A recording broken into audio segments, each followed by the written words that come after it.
Olá, alunos, tudo bem com vocês? Hoje a gente vai falar do filoporífero que está dentro do reino animal. São animais invertebrados, né? Que vivem tanto em ambiente marinho quanto em água doce, tá? E vive fixado a substrato. Eles são animais filtradores, eles filtram a água e retiram o seu alimento a partir daí. Tá? Então aqui vocês estão vendo algumas espécies de esponjas, que são os maiores representantes dentro do grupo porífero. Na verdade, não são os maiores, são os únicos. Né? Então aqui vocês estão vendo as esponjas. Tá? As esponjas, elas têm esse nome porque é, as esponjas têm o nome do filo chamado porífero, porque o corpo dela é constituído por poros, como vocês podem ver esses pontinhos aqui. São poros por onde a água entra e essa água é filtrada por células chamadas coanócitos. Então, se vocês olharem aqui, ó, aqui tem células que têm flagelo, que a gente chama de coanócitos.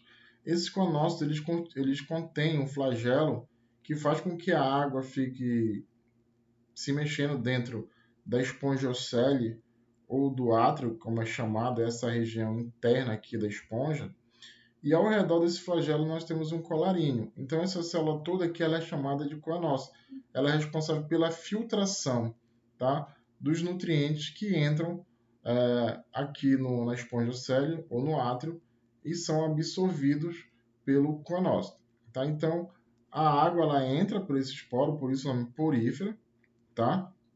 E aí, quando a água entra por esses poros, elas são capturadas aqui por esses flagelos que entram no coanócito e todo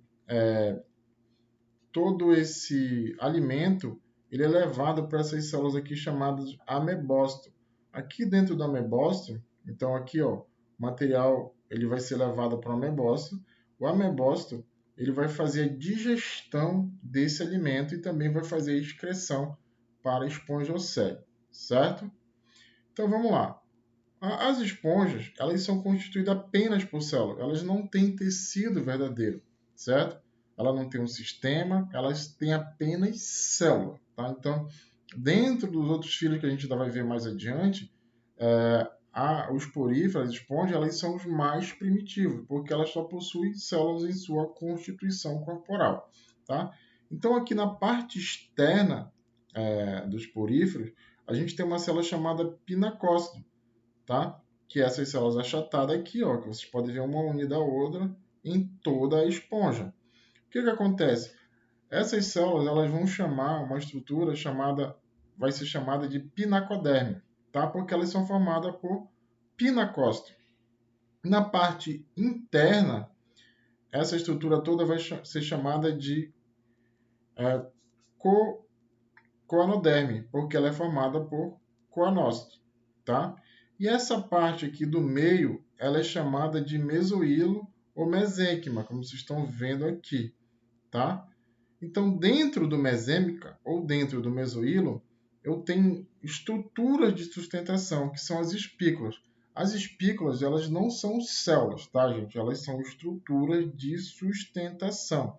Como vocês podem ver, essa espícula com 3 pontas e uma espícula com 2 pontas, tá? Ela fica aqui no mesoílio e dá sustentação ao porífero ou à esponja, como vocês queiram chamar, tá? Essas espículas podem ser de carbonato de cálcio ou de sílica, dependendo de onde a esponja está vivendo, ou se no mar ou em água doce, tá? E essas espículas, elas são urticantes, elas dão uma coceira, né? Elas furam, tá? Então, quando você estiver andando em ambientes que possuem esponja, tome cuidado, porque essas espículas elas se soltam na água e se você mergulhar de olhos abertos, você pode ferir os seus olhos, tá? Então, tome bastante cuidado, dá coceira na pele. E essas espículas, como elas são formadas de carbonato de cálcio também, ou de sílica, elas são utilizadas em alguns adstringentes, sabonetes, cremes faciais, etc. E também cremes dentais e outros cremes esfoliantes, tá? Então, olhem para cá. Essa estrutura aqui, como eu falei, é o átrio ou espongiocele. A água entra aqui e ela é remexida pelos flagelos dos coanócitos e é absorvida pelo coanócito e levada até o amebócito que está aqui dentro, colado junto ao coanócito, na parte do meio, tá? Tudo que não é absorvido é excluído aqui, levado aqui pelo ósculo, onde tem a saída de água. Lembrando que a água ela entra aqui pelos poros, né? Vem aqui para o átrio e depois é enviada para a parte externa do ambiente, ok? Gente, as esponjas, elas têm esses nomes porque algumas esponjas, elas eram utilizadas para banho, né? Como aquelas esponjas artificiais que a gente compra no supermercado, ou umas esponjas para quem já foi do interior, tem umas esponjas que a gente tira lá das árvores, né? E deixa secar e vira uma esponja, até é vendida em casas de banho, etc. Tá? Essas esponjas, no passado, elas eram utilizadas para banho também. Só que elas não eram formadas nem de carbonato de cálcio e nem de sílica, e sim de espongina, que é um material altamente macio que daria para tomar banho. Claro que vai esfoliar sua pele, mas é utilizado para banho, tá? Então não é as esponjas formadas por carbonato de cálcio e nem de sílica, e sim a desespongina. Por isso elas têm esse nome de esponja. E a gente também, como brincadeira, a gente tem o maior representante nosso lá, para a criançada que vê os desenhos, o nosso querido Bob Esponja, calça quadrada lá da Nickelodeon. O desenho ele foi feito por um biólogo, oceanógrafo, né? Que depois ele fez esse desenho para a filha dele e depois ele vendeu os direitos autorais para a Nickelodeon, onde ela criou o desenho Bob Esponja, certo? Existem três tipos de esponja, né? Elas têm um formato, algumas esponjas elas têm simetria radial, outras têm simetria bilateral, tá?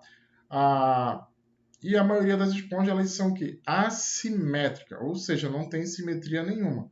Mas são poucas esponjas que têm simetria radial. A maioria elas são assimétricas, certo? Existem três tipos de esponja: a asconoide, a ciconoide e a leuconoide. Reparem aqui que os poros das asconoides ela leva água diretamente aqui para o átrio, certo? Enquanto da ciconoide ela tem uma câmera aqui, ó, onde o poro vai levar a água para essa câmera e depois vai levar diretamente para o átrio, tá? Então aqui os conócitos vão estar aqui dentro. A mesma coisa aqui da leuconoide, ó.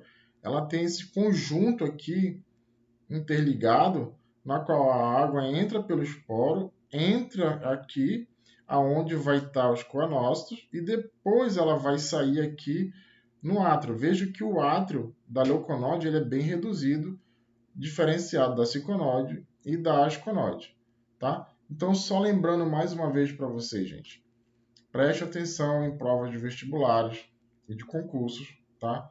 As esponjas, elas são constituídas apenas por células. Elas não têm tecidos verdadeiros, ou seja, o conjunto de células dela não forma um tecido, certo? Então preste atenção para isso. E que as esponjas, elas são sésseis, elas ficam paradas, tá? Em substrato, tanto em ambiente marinho como em ambiente de água doce.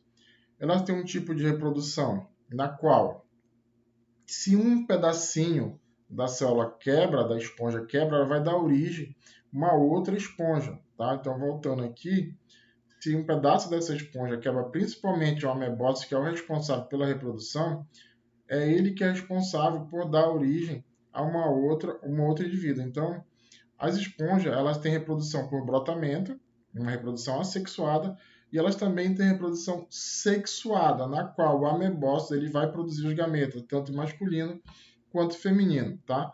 E a reprodução das esponjas ela tem uma reprodução não, a fecundação. A fecundação é o que? Externa.